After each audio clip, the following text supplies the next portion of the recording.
Good afternoon from Central Virginia.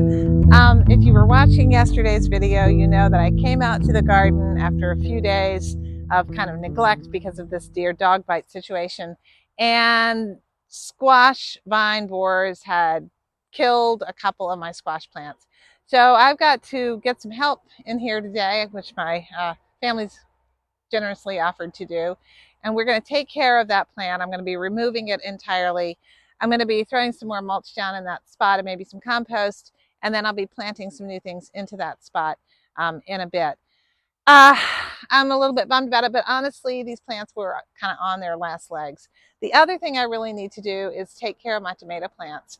We have had sort of the deluge of rain here in the last few days, and that is great in terms of growth, and the garden is seriously growing, but it's not great in terms of fungus moving in and some disease.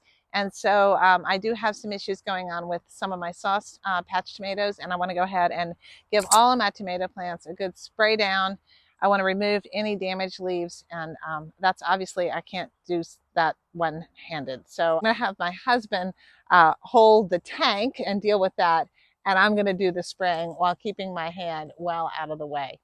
By the way, in case you're interested, and some of you might be interested, I have good news today from the hand doctor on my hand, and that is that I'm not going to need any surgery.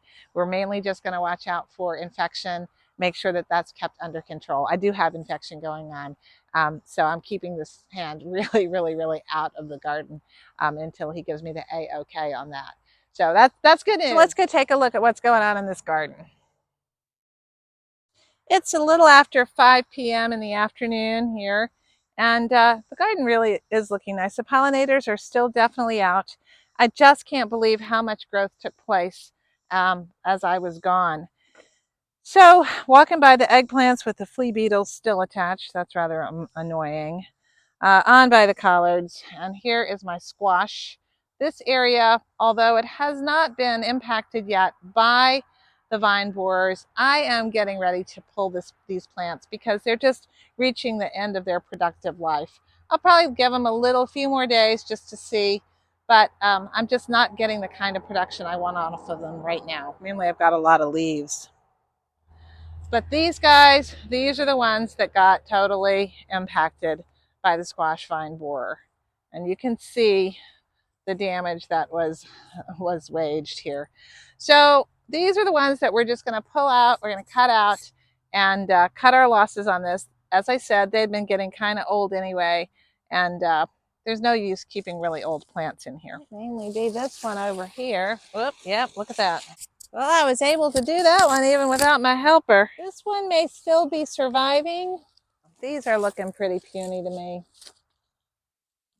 I'm just going to go ahead and yank it out. Always sad, but it's necessary. To everything, there's a season, right? Ooh, yep. That thing's just been chawed right down. Look at that. See?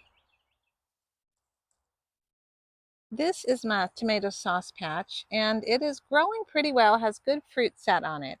Now, the rain has been problematic because we have had, literally more rain in the last 5 days than we really had in the previous 6 weeks. And that makes for great growth, but it also allows for some fungal issues to come in.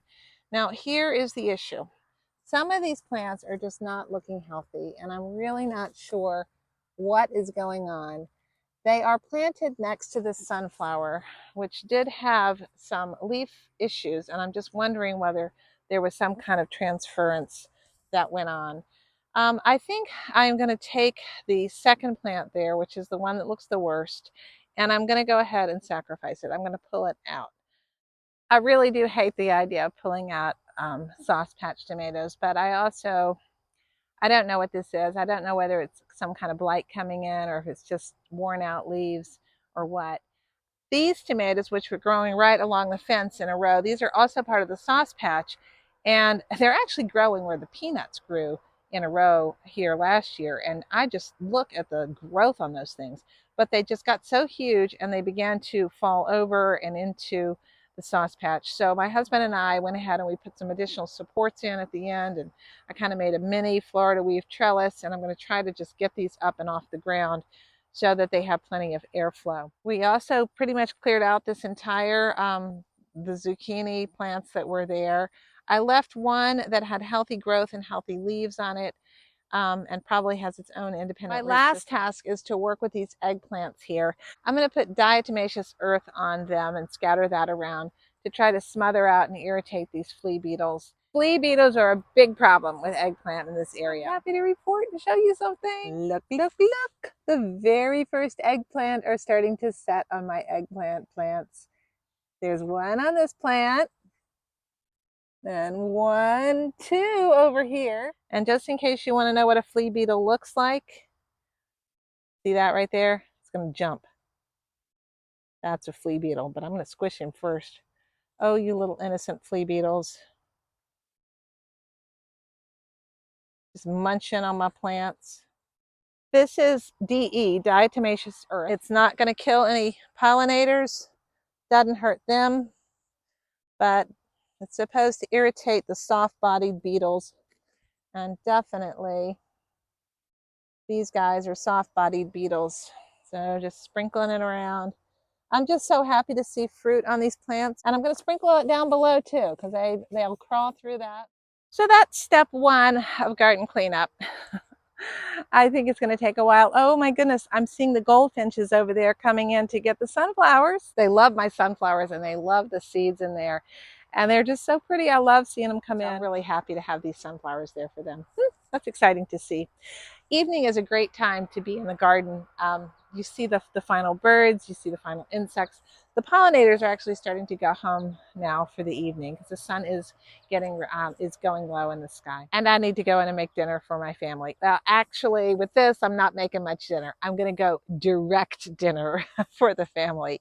Not going to be too complicated tonight. Just to shove it in the oven, chicken dinner. Thank you so much for watching. I hope your garden's growing well. Bye.